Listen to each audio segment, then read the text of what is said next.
All right. Well, today we're joined with Pastor Chris Fagan, class of 1993. Pastor Chris is the pastor up in Elkton, Maryland at Endeavor Church. And Pastor Chris, we are so happy to have you with us for episode 2 of our podcast.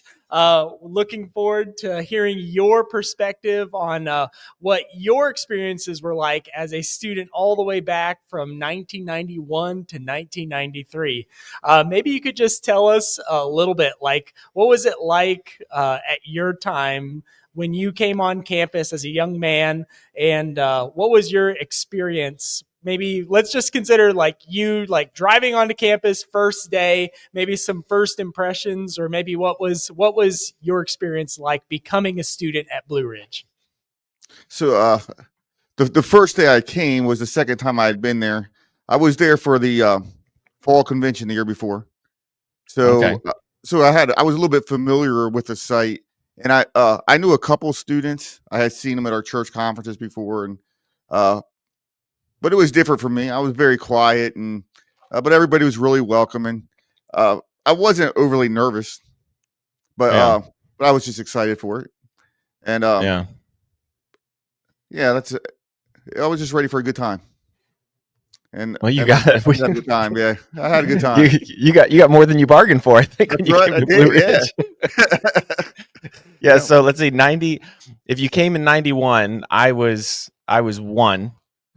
I think I was. There you go. Yeah. I was born in the fall of '89, and so I was still a babe at that point. But so I don't have a lot of memories. You're right. Every time I see you guys at like camp or graduation or something, like you guys talk about Bible school back then, and especially your wife will be like, "Oh, Mark, I remember." People are always saying that. Every convention, somebody comes up to me like, "Oh, I remember you," and then I'm like, "I was 1." I'm sorry. I wish I could reciprocate a little bit. I was just a little guy. Amy was super social with everybody in the church. There wasn't any home groups back then. It was Pastor Phil's first year as pastor. So I didn't really know very many people inside the church. Mostly I knew students. Yeah. And just a couple people. But Amy was a much more social person than I was like that. So she knew all the kids, Where did she come from originally? A lot of our alumni and graduates and stuff may not know everyone's backstory. So Amy came from a church in Carroll, Ohio called Church on the Rock. The pastor was Ron Mason at the time. And she was in it was Lori Cavell and now Lori Almer. They're from the same church. Yeah. So they were both from that church in Ohio. Yeah. Yeah. So you guys came. Was she in your class, or was she the year after? Or she was in my class. Yeah. Yeah. So we were both 93. Who else was in your class that year? Any names that we would know? We had John Wilhelm, Steve Almer. Brian and Sherry were before us. I'm old, man. I can't remember. It's going back a while. He's from the 19th century. Yeah. 20th century. The 20th century, yeah. So Chrissy Olden, Amy Howe, Tim Dombrowski, Jeffrey Bernard was in our class. Kylie Robinson was in our class. Adam. We Friday night at youth group, we had like a bunch of the youth kids downstairs, and we have all the yearbooks from since the beginning of school, and all the kids were like sitting around, and they got into the box of yearbooks and they started flipping through, and obviously they went through yours as well, and Adam and Kylie's kids and stuff are looking like through all these things. They're like, "Oh my gosh," and all the kids are like looking at you guys from 1993 or 91 or whatever when you guys got here. So it's a lot of fun to see the kids go through and like pick out all the people they recognize and all the people they don't recognize. And I was kind of in their shoes. Like I obviously I know the ones who go to our church, but then there were a whole bunch of people that I didn't necessarily recognize. I know a couple of those names that you just said, obviously like Steve and Lori and Brother Jeff and like a handful of others, but that's going back. So you said that was Dad's first year. 91. He just became pastor when we came. Yeah, like this. I think this was it like the summertime right before that he became. Where were you guys staying? Where were the dorms? Was the guys' dorm finished at that time? No, they were working on it. We were below the sanctuary. Oh, So okay. where you guys have classes now. Yeah. So I had room number 7, which was all the way in the end in the corner, but there's like 2 windows. Yeah. And then the girls. So our first year, the girls were in Got the above the. window room. Yeah, we had a 2 window Oh room. man, look at you guys. Oh yeah, I was big time. Then the girls were above the cafeteria, and they had the White House. Then the second year, there was more guys than girls, so the guys had a couple guys had the White House. Yeah. It kind of gets it always got switched around depending on I think depending on class size. what was available. Yeah. Yeah. So if the girls were up above, like in the admin building, then I guess at that point the offices were still down here. Yeah, the offices were where the nursery or where we're knocking out all the walls. Yeah. So yeah, it was before. Yeah. That's all gone. You'll see some pictures of that, and you guys will see it when you get down here. But like those rooms are gone. It's all like real nice and open right now. So we're hoping to have most of it done by the time you guys get here. But it's different when you walk in the doors. It's very different. Yeah, well, change is always good. Oh yeah, for sure. All right. So you're here. You came in 91, graduated in 93. Every year, and I think what we're going to kind of do is do this with the podcast. Every time we have somebody new on, we want to sort of give people some perspective, what campus life was like, who the teachers were back then, who were some of your favorite teachers from your time here at Blue Ridge.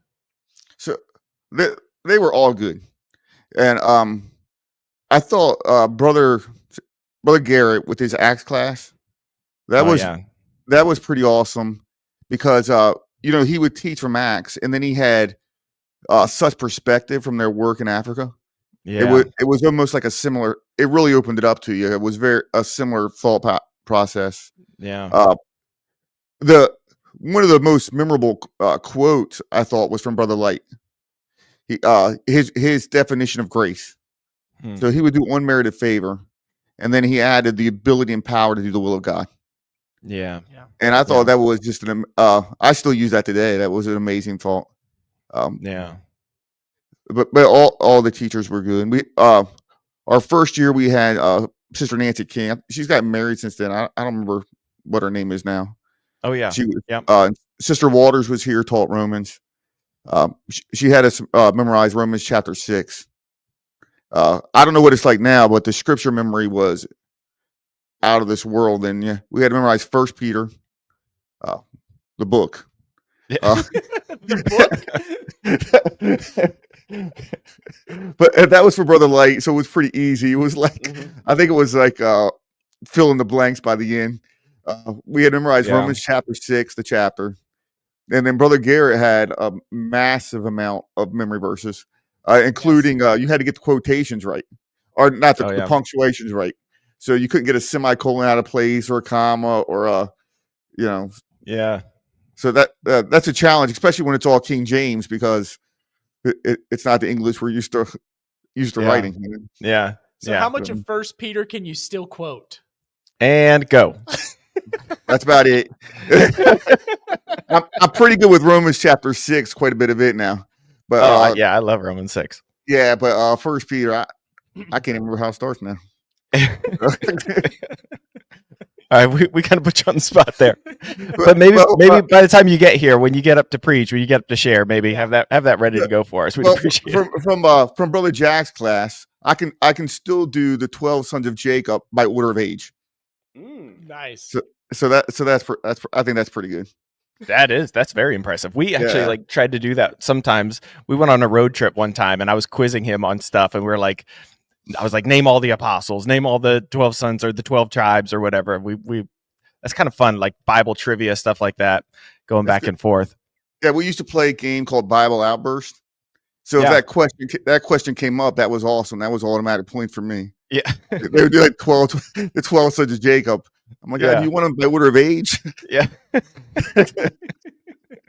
That's great. Yeah. So I was in school.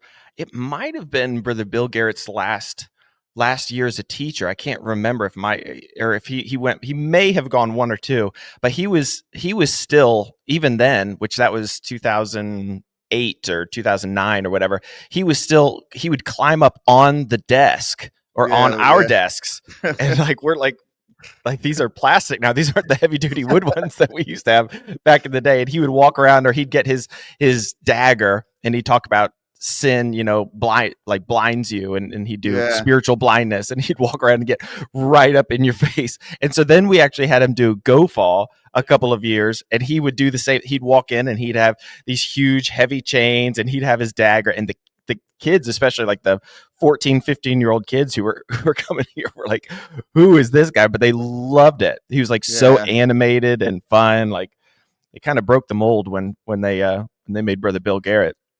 Yeah, he was good. And our classes, speaking of dorm life back then, the first year classes, we were actually in the sanctuary. They would just set up tables. They would set up tables in the back of the sanctuary. That's where we had our class. I don't know how long they did that for, but I was the last class, so I think we didn't have like dedicated classrooms, I think, until 2005. That was because we still needed the downstairs to be our girls' dorm. And so we finished the first floor of the girls' dorm in 2005. And so it was because I started first year in the fall of 2004. And so I think it was January. It was like mid-semester that we came, and we actually had like a moving day because we had gotten the final inspection for the first floor of the girls' dorm. And so I remember like all the kids came back from Christmas break, and it was like that first week of school, we had a moving day where like we literally went into the downstairs, went room by room, like pulled all the dressers, all the beds, and like moved all of the girls into the dorm like mid-semester, mid-year. And so we moved. That was so we did not have like classrooms or even a girls' dorm until like 2005. Because I remember my class was the last one that we would go upstairs, and we had to like set up all the tables and chairs. And then like Wednesday night, you had to tear them down for Wednesday night church. And then Thursday morning, you had to set them back up. And then Friday, you had to tear them down because of Sunday morning church.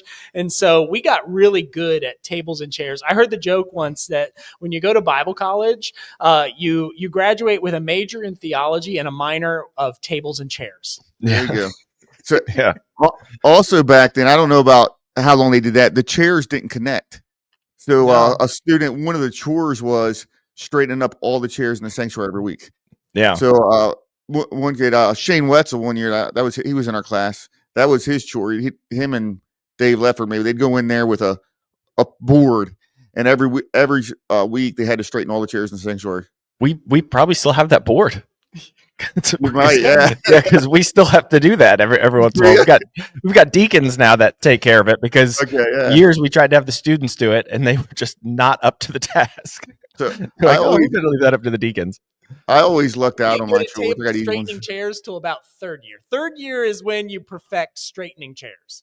Okay, yeah. So I did it to help them a couple times, like because we were going to go somewhere. But I always lucked out with my chores. I had one year I had to clean the men's bathroom downstairs. That it was in the middle of the guys' dorm, so I just cleaned it like once a week. And then one year I had to sweep the front porch, which is like a 5-minute job. And some of the guys had, some people had pots and pans for breakfast every day. Yeah. They had to wash it. Yeah. I felt like I lucked out every year with the chore. I never had. We've had some crazy chores for some people. Like way back in the day, a lot of people may not realize that but someone's chore was to feed the cow. That was a legit. That would be for my time, I think, but yeah. Go feed the cow. So we would get all this like expired bread or whatever from Kroger or Walmart or whoever to feed the students. But then if the bread was like moldy or something, once it went bad or was stale, nobody wanted, then we would just like feed it to the cow. What was the cow's name? Do you remember? Was it George? It might have been George, and then we had Dominic the horse. So go feed George and Dominic. So going getting bread, the expired bread was a chore too. So we had to go get the bread. And the one day they parked the van and they left it neutral, and it rolled down to their White House. And they hit the house with the van. Yeah. We've had we've had a lot of people do that. Actually, it seems like every few years another student like leaves the car neutral, or the parking brake goes bad, or they leave it in drive and they just get out of the car. We've gotten cars from down in the woods by the tennis courts. We had to retrieve a car there. Somebody hit a boat. That might have been the same one that hit the White House. That maybe it hit both. I can't remember. we had one girl. Her car somehow ended up down at the pond, and we had to go get it. Oh wow. Go do that. Like, I mean, you've got young drivers anyway, so some of that is just going to happen at Blue Ridge anyway. But well, cars back then, it was more common to have standard and automatic. Oh yeah, just you don't see pop as it in many neutral. standard cars as much today. Mm-hmm. No. I was wondering if you would be willing to kind of share a little bit. You kind of already mentioned it.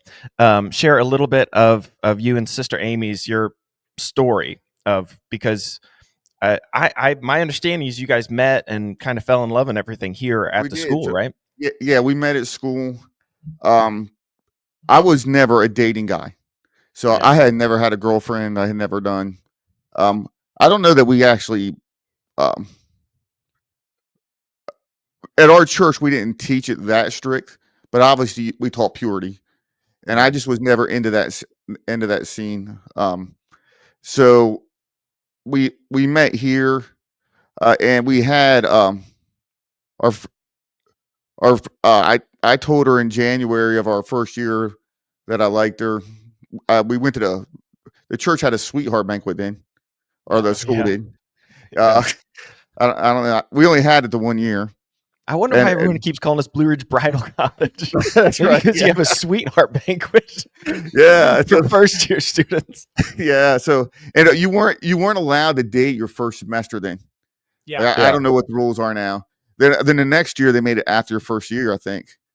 But it's a hard rule to enforce, right? I mean, you don't know what. Oh yeah, it's impossible. Yeah. It's so impossible to try and enforce. Try to keep. In fact, the more you try and keep young people from falling in love, that just incentivizes it more. It's the forbidden love. It's Romeo and Juliet. Yeah. Yeah. It only inspires them and encourages them. Now they've got a story. Yes. So then we were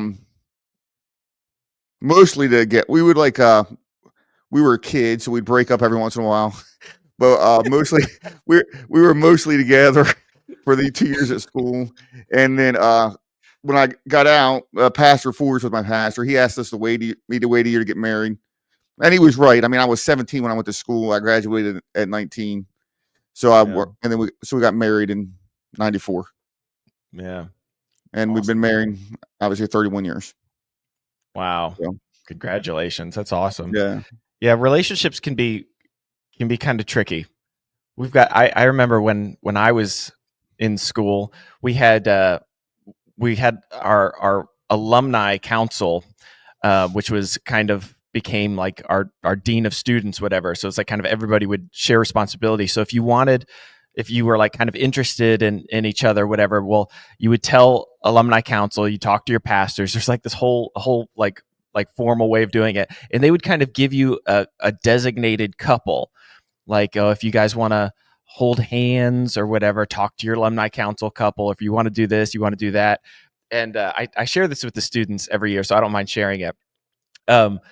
My wife was in school at the time, and so we told them, and we were at that point we were just dating. We just kind of liked each other. So we told our alumni, and it was Brian Hamilton was like the guy that I had to go talk to if I wanted to do anything.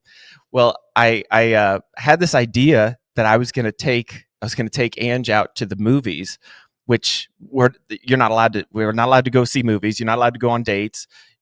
None of that. And I was trying to do all of those things at once. I was like, hey, I know we're not allowed to go on dates or go to the movies. Can I take my girlfriend on a date to the movies real quick? And he was like, absolutely not. Like, of course, like, why would you even ask me that question? I can't believe you would even think that would be an option. And so I didn't do it. But then from then on, for like the rest of the semester, if I wanted to do anything with Ange, if I wanted to bring her over for dinner with the family or something, I just stopped asking Brian. I just completely stopped. I told him no. And so I shared the story kind of with my students as like are you really accountable to somebody, or are you really submitted to somebody? Right. Yeah. And what I share is how sometimes people say that they're submitted, like, oh, this is my pastor, I'm submitted to him. But I kind of pose the question, like, are you really truly submitted to somebody that you're in 100% agreement with?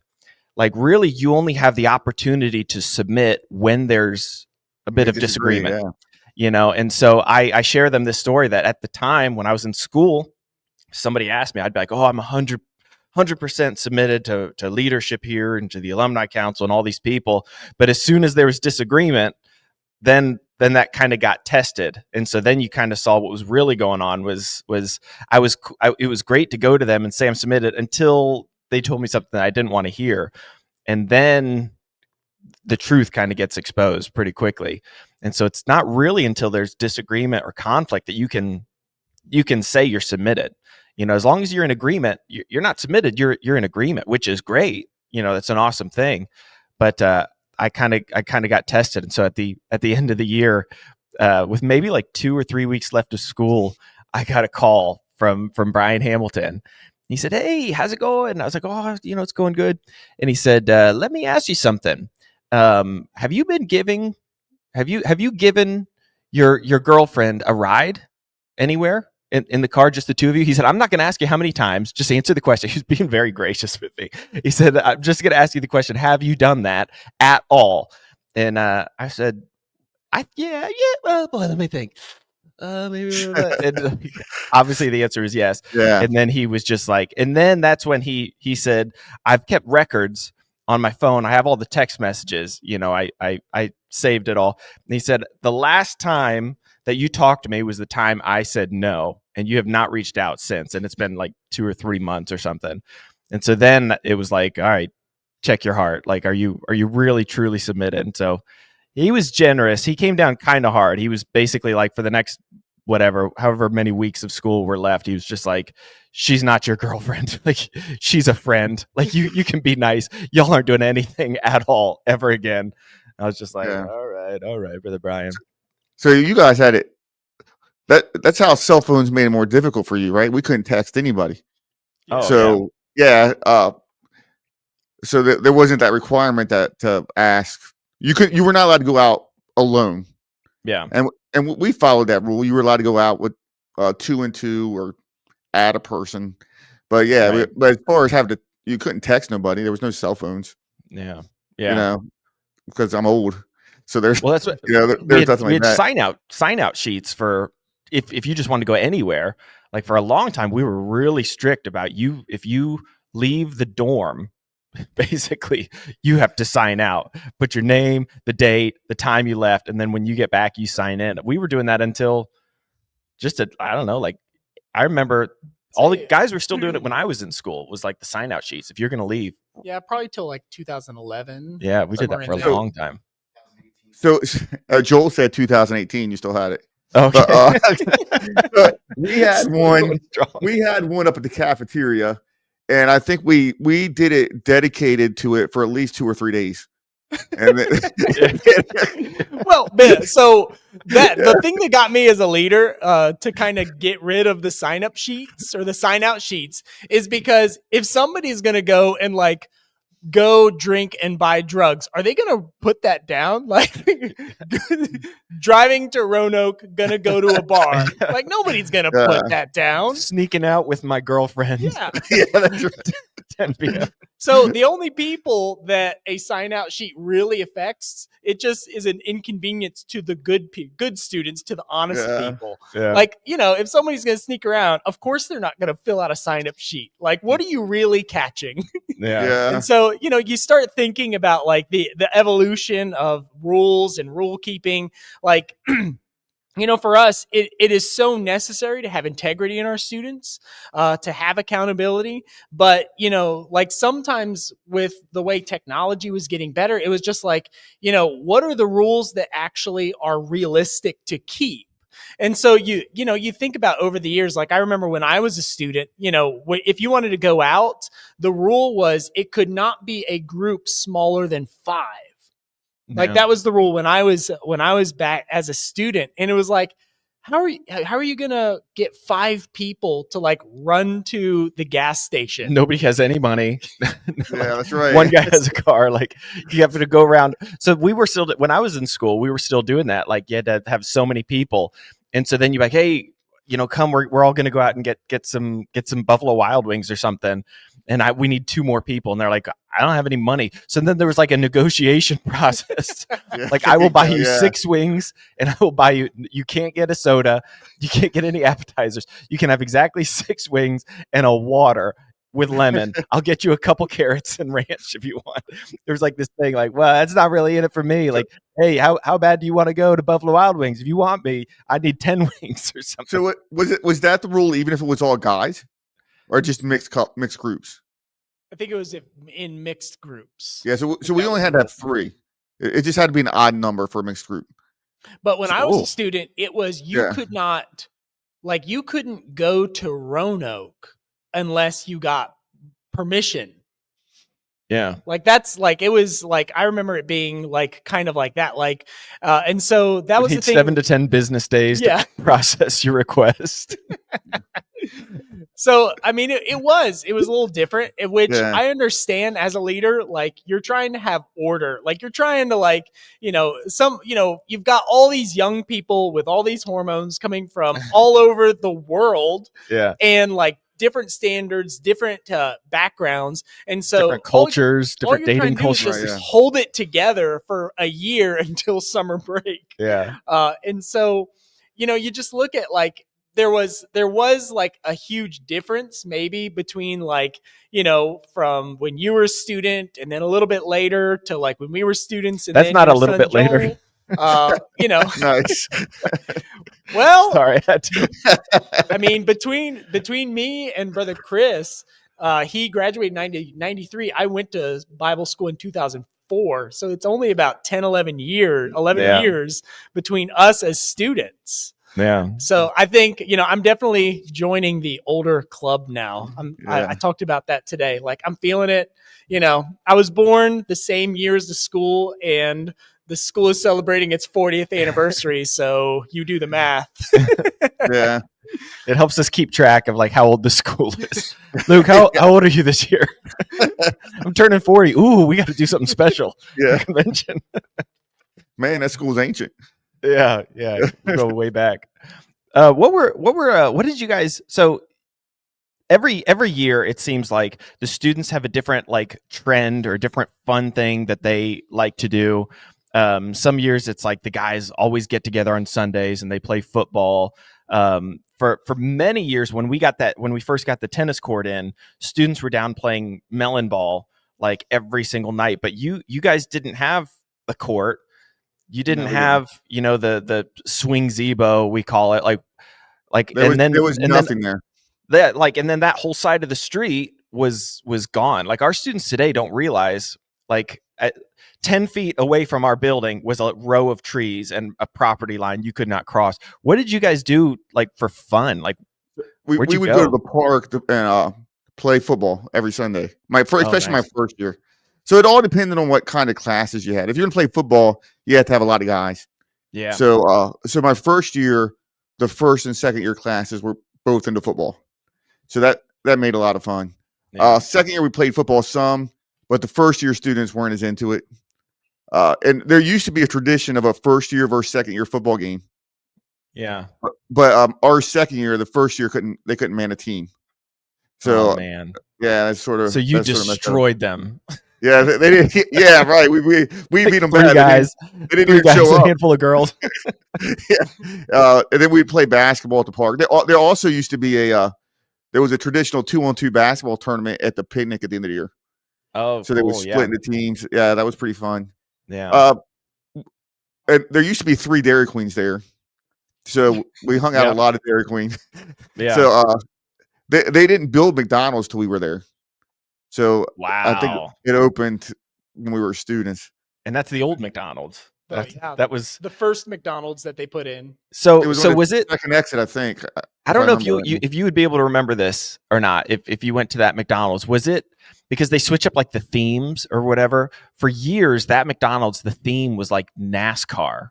like now McDonald's, they're super bland and they're all the same. You walk in, they're all whatever. But back then it was, you walked in and there were pictures of NASCAR drivers and It had racetracks. like I don't remember NASCAR drivers, but it had like a more modern feel to it than the typical McDonald's. So when they opened it.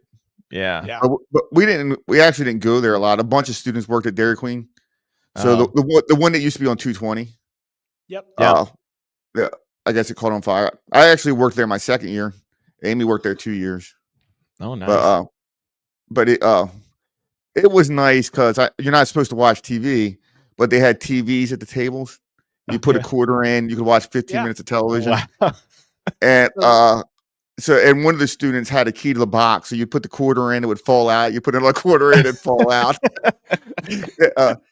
And one day we're all sitting there watching TV, and Brother Jack pulls in a little gas station next to it, and it was like fleeing the TV. I can't believe the building didn't tilt. There was like 20 students running for the TV.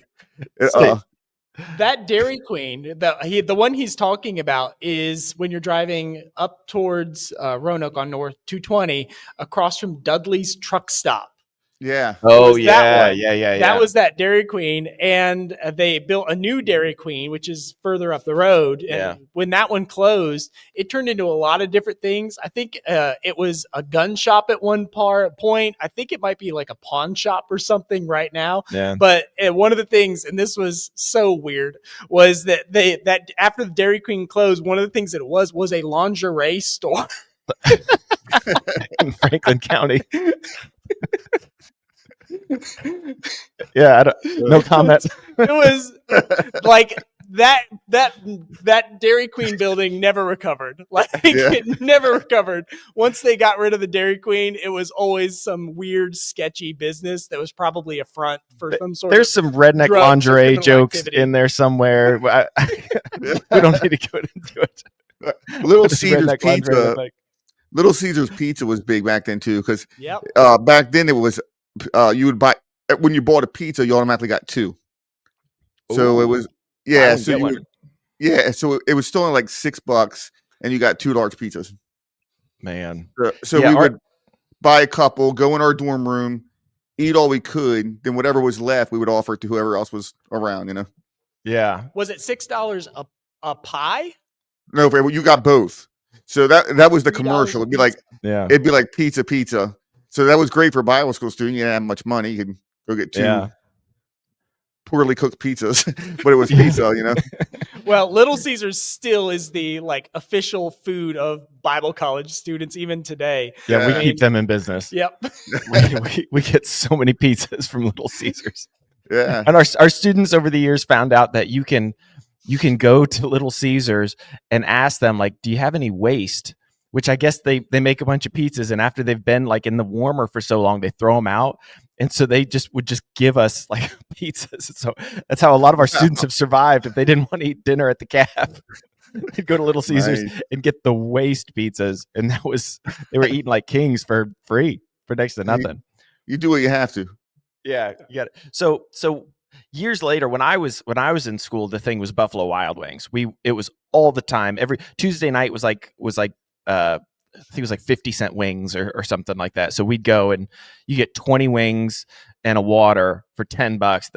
The waiting staff did not love us necessarily. A bunch of broke college students showing up. But then at one point, I guess we abused that privilege.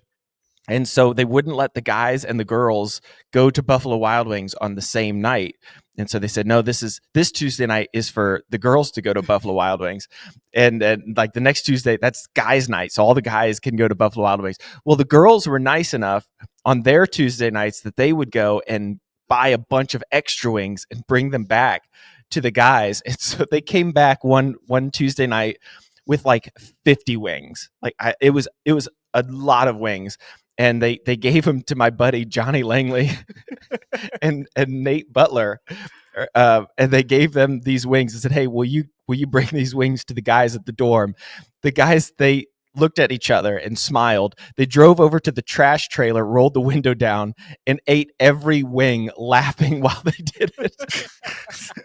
And they would just toss the bones into the trash trailer, man. just giggling like kids, like children eating who got into Easter candy. And they just laughed and laughed and didn't tell anybody for a while. And then I think they went back to the dorms and just whatever. Wiped the sauce off their faces, and the next day the girls were like, "Hey, did you guys like those wings we got you? Did you ever get your wings?" And they were like, "What wings? You guys gave us wings?" And those two guys were just like, "Oh, they were just loving it." But yeah, that was our thing. That was Buffalo Wild Wings. We still did Little Caesars, but and Dairy Queen, we did that. We would do Dairy Queen or McDonald's Wednesday nights after church. Yeah. That was like the go-to, like after church got out. And sometimes we'd go and like, hey, church ran kind of long tonight. Can you extend curfew? Can you give us an extra half hour or whatever? And they're like, all right, you guys can have extended curfew. And so then everyone pile in, go to McDonald's, and right, yeah. And they saw us coming a mile away. So they used to announce curfew for Wednesdays after church. Yep. So whenever church got out, Pastor Phil or Brother Jack or whoever would say tonight's curfew is 10:30 or based on. So we would go to Dairy Queen. Yeah, a lot. Yeah. Oh, The bowling alley was big too. You could watch college football. They used to have a big screen TV. You could watch. Oh, yeah. Bowling alley. Yeah, I remember that. Like even when I was a student, it was Wednesday night church. It was like a drum roll after every service because you waited for Brother Jack to like get up behind the piano and be like, "All right, everybody, curfew tonight is whatever." Yeah. 10:30. What? And then like all the students like shoot for the doors, jump in their cars, take off because they know they have like an hour or an hour and a half. Right. Yeah. Night. I'm still reeling from this idea that you put a quarter in the thing at Dairy Queen. You get to watch 15 minutes of television. Yeah, I did not realize that was a thing until just now. It was a little like a little 13-inch television. Yeah. So they had little TVs at the table, like almost like a jukebox. And you put a quarter in and watch TV. Right. Yeah. Wow. I don't even know if it was really 15 minutes. It might have been 10 minutes. It wasn't long. Yeah, I wouldn't think so for a quarter. But man, McDonald's or Dairy Queen wanted your money. They you got to pay for that special service. We can't just have a TV in the corner. You want TV, we want a quarter. They also had, they used to have a little glass in that container of water. If you dropped a quarter in, it went in the glass. You want a blizzard. Oh yeah. I won like 6 in one night. Oh so man. Every time I would drop in a quarter, it was going straight in the glass. They had to give me coupons, and I took coupons home for free blizzard. I had blizzards for a month. Every time I put it, I don't know what it was. Every time I put in the quarter, it just went straight into the glass. A lot of those they're trying to like raise money for the less fortunate. They did. My college student. They were losing money that night. Fair enough. All right, so I guess we can get into more of on a serious note. We are talking to our alumni, and we're looking forward to this alumni conference. But also there are potential new students who might be watching this.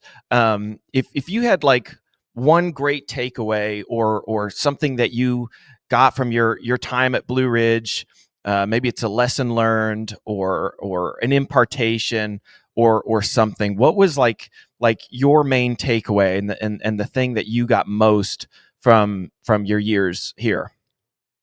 So I think for me, it was that spiritual transformation. Yeah. So when I came to Blue Ridge, our church had a very good Sunday school program, kids program. So my first year at college, like I did Brother Jack's Old Testament survey class, and most of it I knew when I got there. So, but it was that you have 2 years to spend in the presence of God if you take that opportunity while you're there.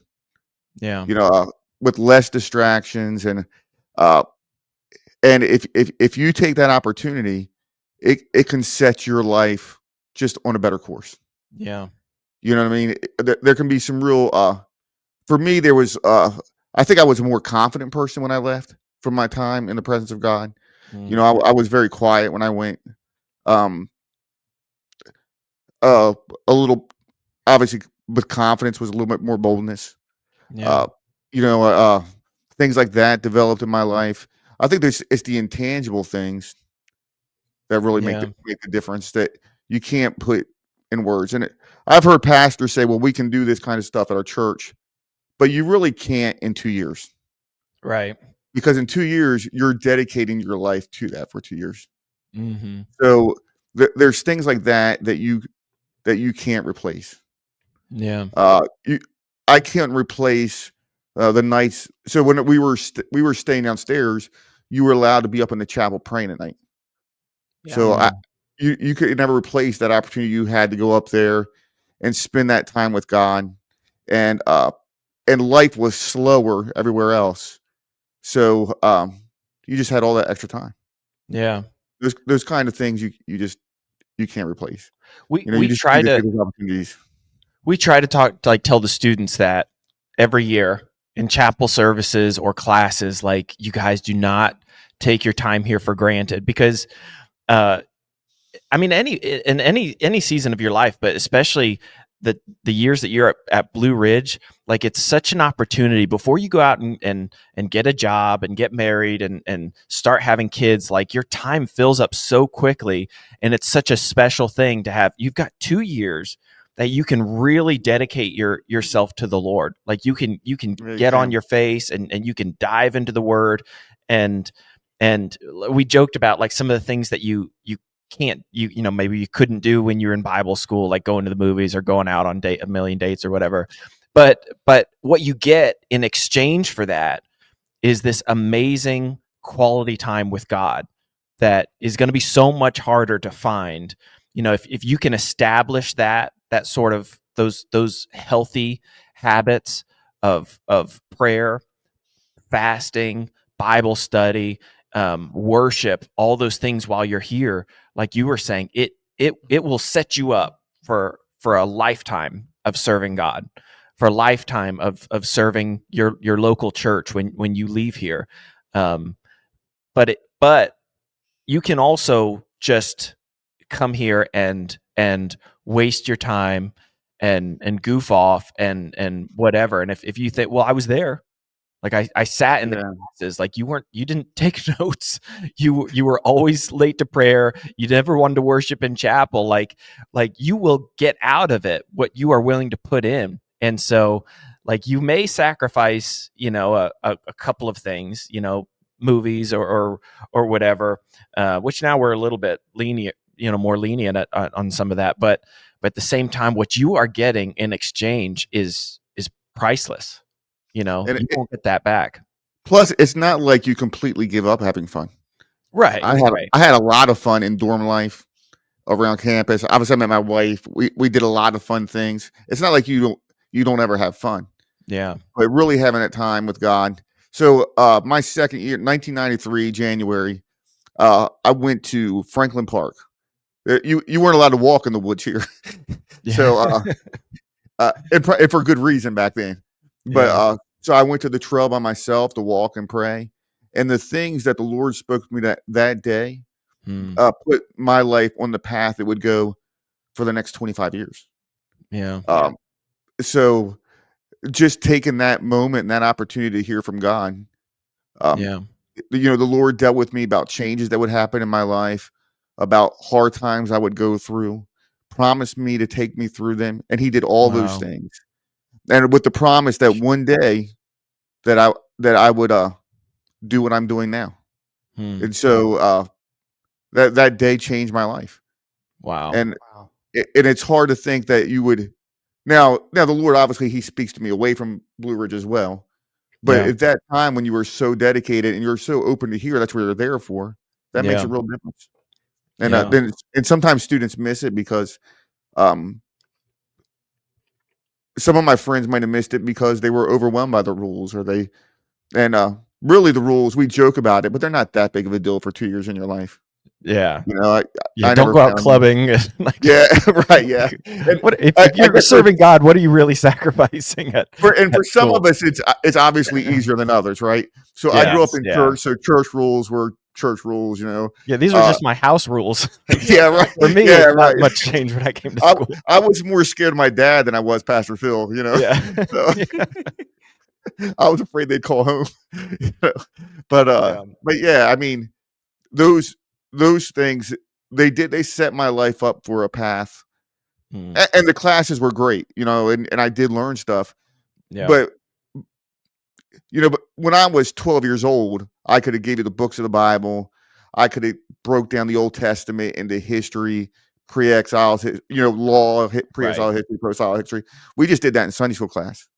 Yeah. But that spiritual impartation, that is something that it's hard to find that when you're not, you don't have that, you know, they talk about the bubble. When you don't have that, it's hard to find that, you know? Yeah. Well, I mean, for me, like I look at our Bible college that we're privileged to have young people. Of course, you know, we use young people a lot. I mean, it's people from all age groups. I mean, we've had people in their 70s, you know, come and do Bible college. But that season of your life, to be able to just get that foundation of prayer, knowing the Bible, but also the spiritual gifts and the things that take place. Right, it was, you know, during Bible college is when I really learned what intercession was. You know, Mm. it was when I really, I had been a part of, you know, I'd grown up in church. I'd been a part of the worship team. But for me, it was my second year of Bible college is I took 6 months, and I was not a part of any worship teams.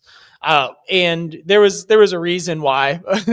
It was there was some stuff going on with some of the worship leaders, and so we just had too many people, or we were doing a lot of shifts and stuff. And so I just said, all right, well, I won't worry about it. I'll just take a break. And so I stepped back from drumming, and that was when I learned really how to enter into praise and worship. And it changed my life, because even now, as I'm older, like I think I was the drummer for the church all the way up until right before I became the pastor. Yeah. But like I played the drums not because I loved drums, it was because I loved to worship.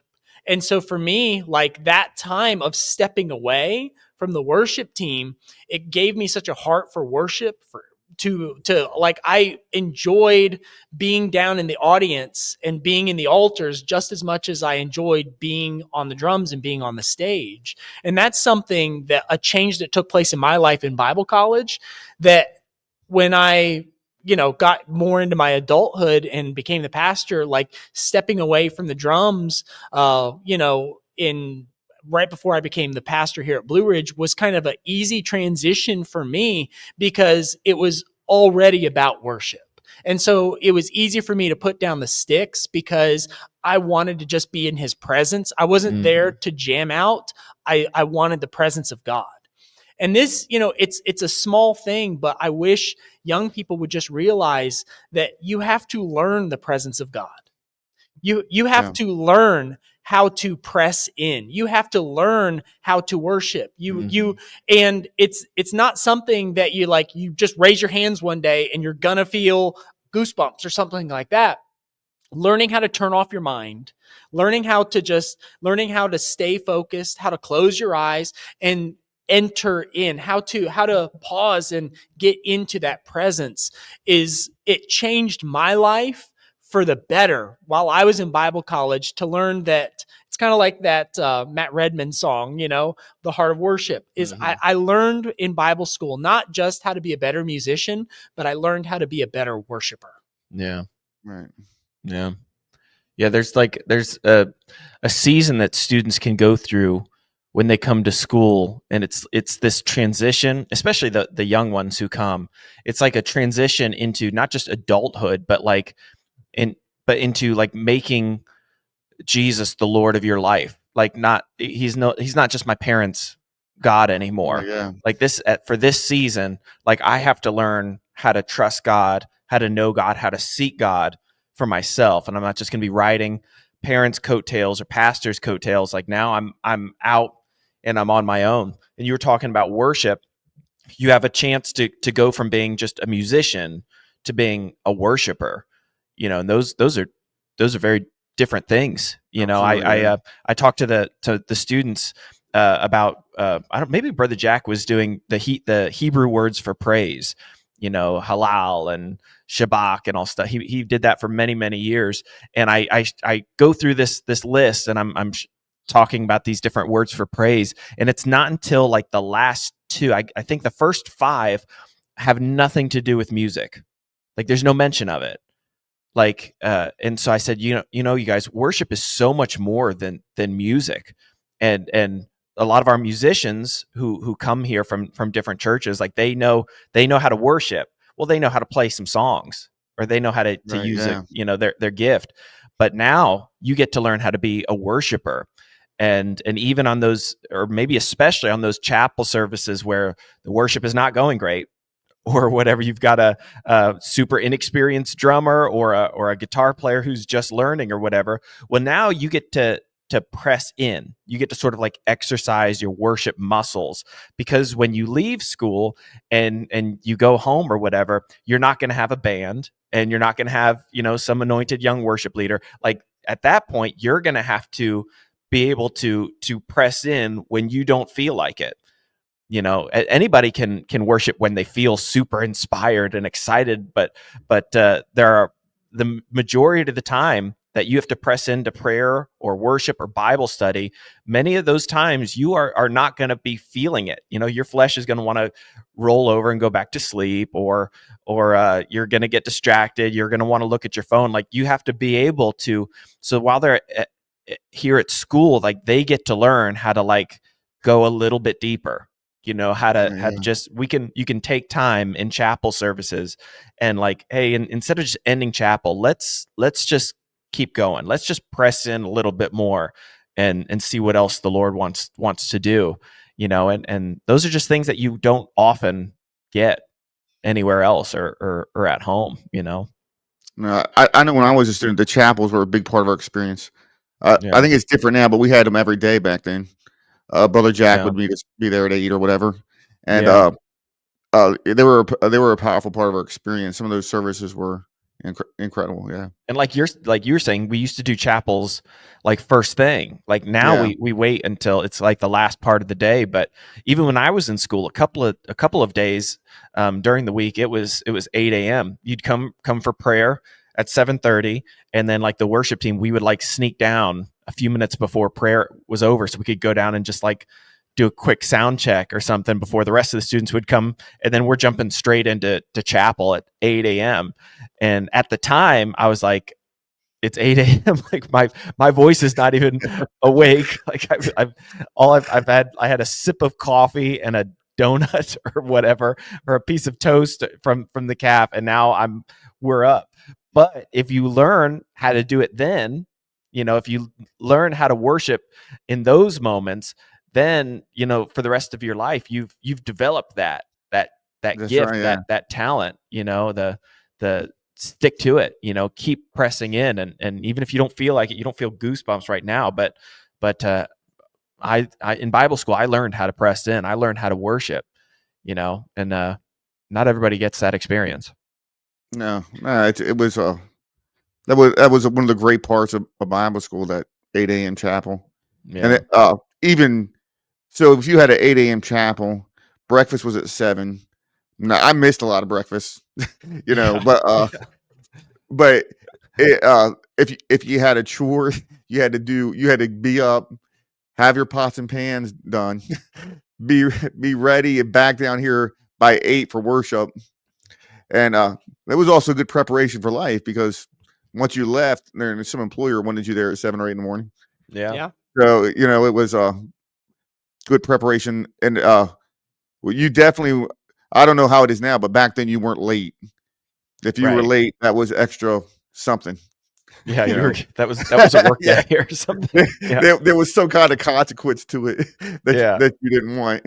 And if your room wasn't cleaned when you got there at 8, there was room checks were while you were in chapel. Oh So yeah. if your room wasn't cleaned, there was also consequence. Oh, But wait, so this might have been, ask Joel, was he in school when we gave the tour of the guy's dorm? Is Joel there for that? Were you in? He said to who? All right. So what we did is we kept threatening the guys because we would go into the guys' dorm, and I don't know who the RA was that year, but the rooms were just a mess. There was one room we walked in, and it smelled so bad. It was overwhelming, and we kept telling the guys, like, how would you like it if we loaded up all the girls onto the bus and came up and gave a tour of the rooms? And one year, finally, Brother Phil Cornish and I had enough, and we were like, all right, let's do it. The guys kind of loved it. It was kind of funny at the same time, and obviously the girls had a blast. But we walked through some of those rooms, and we would be like, here's room number 5, and the guys staying here are so and so and so and so, or whatever. No, It was nice, yeah. But you know what? For the rest of the semester, those rooms were spotless. They were so clean. So we did have like people over the dorm, but the inspections were usually done by Pastor Phil or Brother Bill Garrett or whatever. So you just made. I don't think we had anybody that didn't clean their room. Yeah. Yeah, you made your Brother bed. Bill Garrett was walking into my room. I'd want to make sure that room was spotless. Brother Fitzgerald for a while, they were still here. There, those were the guys checking your rooms. So you usually just made sure they were clean. That's not a bad idea. It was the fear of God. Could you maybe just real quick? We have dropped a kind of a big name, and that's Brother Jack Hess. Our uncle. He's passed away, I believe, around 8 years ago. I think he's been gone. Could you maybe just, for people that weren't maybe younger students, just share a little bit, maybe a memory, or just describe what it was like to be in Bible school while Brother Jack was here? Yeah. When we were there, Brother Jack pretty much was over student life. So he was at every chapel service. If you were upstairs, say curfew was at 10 or 11 on the weekends, and you went up in the chapel to pray, Brother Jack was almost always in his office studying 10, 11, 12. Wow. He was just constantly present. The first class I was in, I never knew him, but he actually knew my parents. So he said, "Well, you're gonna do all right." And Brother Jack knew everybody. Pastor Chris, I don't know if you realized that. He had never met a stranger. He took pretty good care of me for 2 years. I had to stay there for spring break my second year, and he let me put a TV in my dorm room. Wow. So that was nice, and he let us watch Monday Night Football. So you were allowed to bring Eagles, Cowboys. All right. What's the time? How long did we make it before Pastor Chris mentioned the Eagles? There it is. I knew that was coming. Yeah. I was waiting for it. I am so the world champions. The world champion Eagles. I knew that was coming eventually. God bless. Hey, so, well, Brother Jack, you might know I'm an Eagles fan, and I had a lot of Eagles gear, and it looked like an altar up there. I had shirts hanging everywhere for the game. A shrine. It was a shrine. So he made fun of me for that. But yeah, he was always around, just part of our life, and for years when you would go back. So I went back for a visit, and he sat and talked to me. We were going through some challenges, and he sat and talked to me for like an hour and a half. Wow. Yeah, it's hard. It's hard to match him. He was forever part of your life if you would let him be. Yeah. Yes. He was just that kind of guy, and that was harder back then, because today we can keep contact with people, the students, like Joel's class. That they Facebook and text, group chats and all group that. chats. Yeah, there was nothing like that. It was harder to keep those friendships alive. It was $1 a minute to call somebody on the phone or something stupid. It was 10 cents a minute or whatever it was. But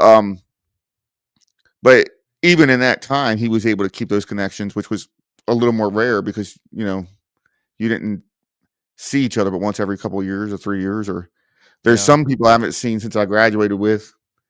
There's people that were in my wedding that I haven't seen since my wedding. And, you know what I mean? They're not really on Facebook, and I'm on Facebook, but I post twice a year regularly. You know, Right. so I'm Yeah. not big with it. You know, He's faithfully posting twice a year. that's right. Yeah, I'm dedicated Merry to Christmas, everybody. that. So I just wasn't used to that growing up. You know what I mean? Yeah. So, but he would still keep those connections alive with you, and Yeah. that was pretty impressive. You know, it felt like you were always with him. Yeah. So, Yeah, I mean, Yeah. he was. I was a student when Brother Jack still is like the over the students at his time, and I just remember like he wanted you to show up on time. He wanted you to do your work your hardest, follow the rules, and he expected you to do your responsibilities.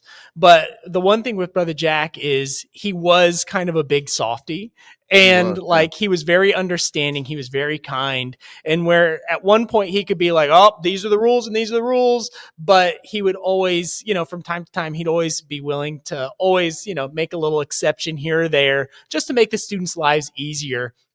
And so, I mean, he was very attentive, stayed on us about our chores and showing up to class, doing all of our responsibilities. But at the end of the day, he genuinely cared about the students, and he wanted us to have a good campus life experience while we were here. Yeah. Right. He was also he was good at men in relationships. Our dorm had, so I guess there was probably 25 guys staying in the dorm at the time, or 30. And we had a little bit of a divide going on for whatever reason. And he Football really, games, yeah, friendly yeah, competition. there was a lot of Eagles fans. We were all Christians back then. Yeah. So he really came down and he sort of mended it. It was mostly maybe with dorm people running the door and a few people, and then I don't know, some foolishness. But he was great. He just came down and he very smooth the way he handled it and repaired the situation. Yeah. He was a great man. Yes, he was. He We loved him. operated in like what I call just like a kindness. Like it was just effortless to just be kind and so generous to people. And I think some of the best evidence for that would be that you talked about how merciful he could be, would be like on his quizzes. If somebody was struggling with a particular quiz, he would just keep giving people bonus points and bonus points, Yeah. which got tricky at like grading at the end of the year. Cause like, all right, so in January, so-and-so got a 121. I don't know how that factors into this average. So he would just be like, oh, I'll give you another question. Or how about this? One more thing. The most generous teacher. Yeah. The most generous teacher was your grandfather. He gave you the answers the week before. Yeah. So you did a worksheet for it, and it was actually the test, and he gave you the answers. And so if you failed it, that was your own fault, because he literally gave you the test. You couldn't be more generous than that. So before we go, Pastor Chris, I wanted to say you have a really awesome testimony. You shared about how when you left, there was a season where you went through of discouragement, and stuff. And I would wager that you are not the only student that left here and went through a season or a time of struggle, or you needed vision or direction, or just some comfort or encouragement. I don't want you to give away your sermon because you're going to be sharing, but is there something, if you could speak to every one of our graduates, if you had every graduate of Blue Ridge Bible College over the last 40 years in front of you, what is something that you would share to them, or that you feel like you would want to encourage them with, or so something? and this will be part of my message at Blue Ridge, but when you're younger, God seems so big to you. So you go to Bible school and you're full of faith and you feel like he can do anything. Yeah. And life has a way of the trials become bigger. And so then for somehow, I don't think the trials becoming bigger is the problem. I think the problem is they become bigger. Our view of God becomes smaller. Yeah. And so if we can recapture, and this is one of the things that has really kept up me and Amy in life. I will remember back to my younger days, and Ecclesiastes talks about that. Solomon says, "Remember the God of your youth," Mm-hmm. and he realizes that when he's older. And if and when I bring back those memorials, that helps me remember how big God really is. Yeah. Yeah. Yeah. And I think that's the problem with some of us when we leave Bible school or just in general through life is this trial.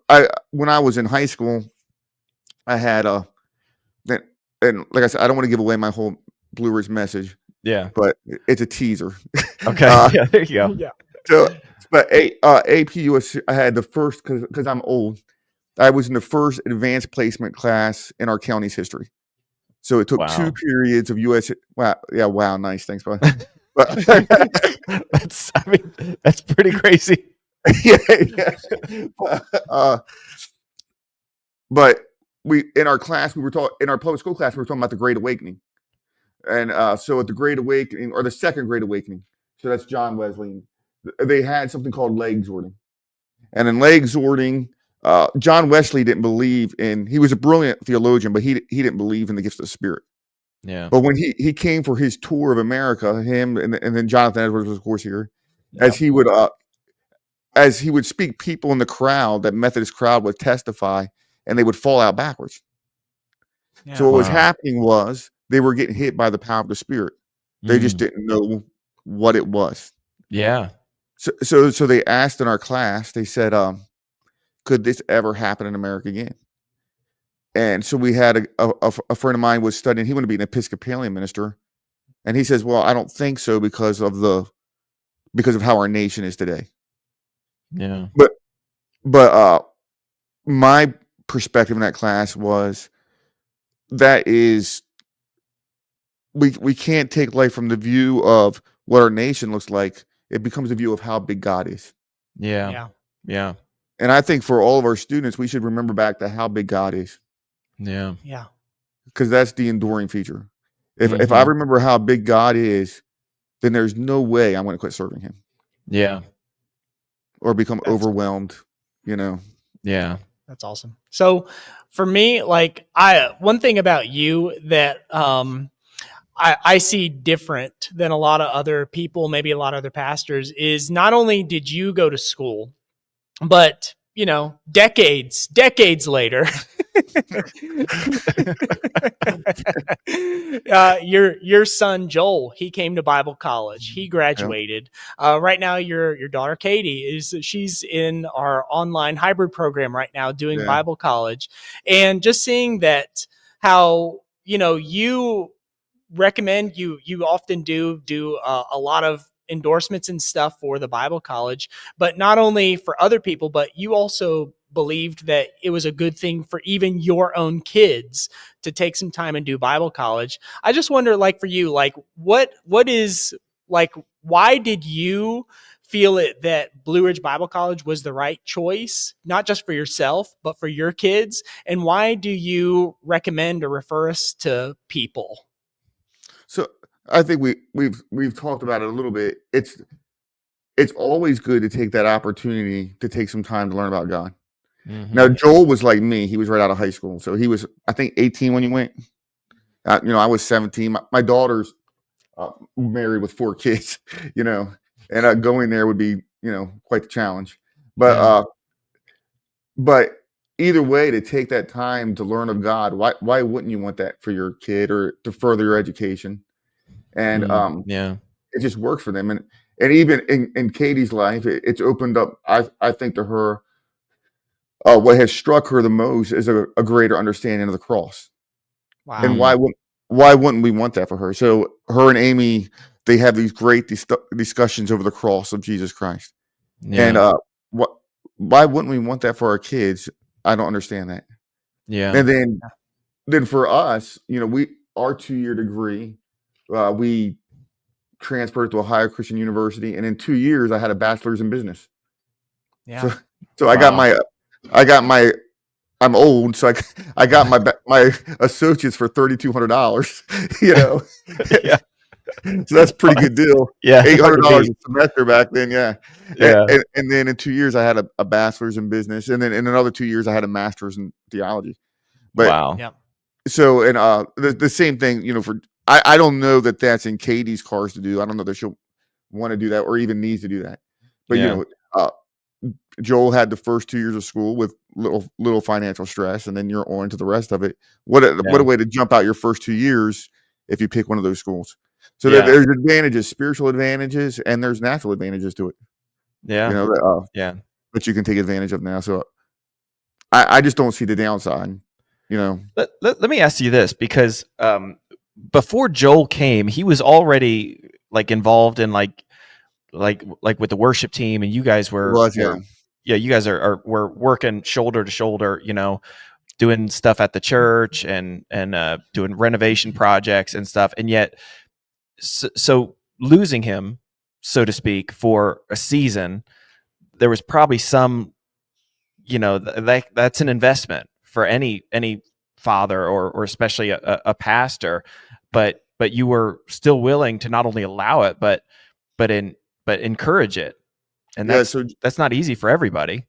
So when Joel went, he was already working for us full time, and he works for us full time now. Yeah. And I'll tell on Joel, the hardest thing for him to make the decision was whether he would leave me. Yeah. Because he saw the amount of work we had, and I appreciate that attitude from him. He was concerned about what it would be. But so I asked him, I said, "Do you feel like God wants you to go?" And he said, "Yes." And that's all we need. Wow. We spend, we have, if you're a young person and you want to work in the kingdom of God, we will put you to work in the kingdom of God. Yeah. So whenever we send a young person, we're going to be missing that for a couple of years. Yeah. But the question is, like, what's best for me and what's best for them. And if I'm the pastor, then I want to look at what's best for them. Wow, that's good. And if we sow that seed, then we have to believe that that's going to come back to us. Yeah. It's like the church that doesn't give. You have a church that they don't want to give to anything, and then they want God to bless them. Well, that's hard to happen. But the more we sow, it's like paying your tithe. The more you sow, the more you reap. If we give our kids and allow God to use in them, then we expect that God will and God does. He's faithful to us. He replenishes us. Yeah.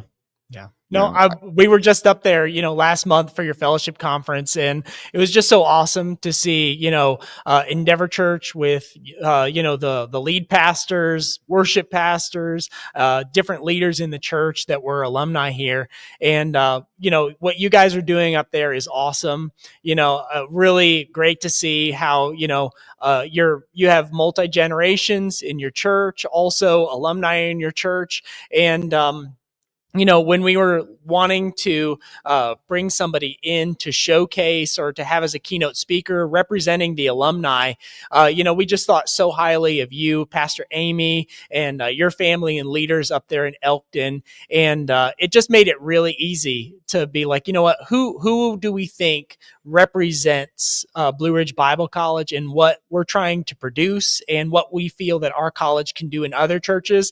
And your family, and Endeavor Church, in my mind, is just an excellent representation of what our goal is to impact other churches and to help see the local churches around the nation and around the world be able to thrive. And so you guys are doing something really good up there. I commend you. You're doing it the right way. And we appreciate so much that Blue Ridge has been able to be a part of you, your family, and your leadership team up there at Endeavor. We're glad to be part of it. And God is just doing great things, so. Amen. Awesome. Well, thank you so much, Pastor Chris, for taking time to hang out with us and just chat and share some memories. You guys, Pastor Chris is going to be sharing April 27th. I think Sunday morning, he's going to be our keynote speaker there for our Sunday morning service. If you are a former member of faculty, staff, if you're an alumni, a friend of the Bible school, guest ministry, whatever, if you've got some roots here at Blue Ridge Bible College, then we would love to see you here in a couple weeks at our alumni conference as we celebrate 40 years. So anyway, thanks for joining us for this conversation. Be sure to like and share and get the word out. We love you guys, and we'll see you next time.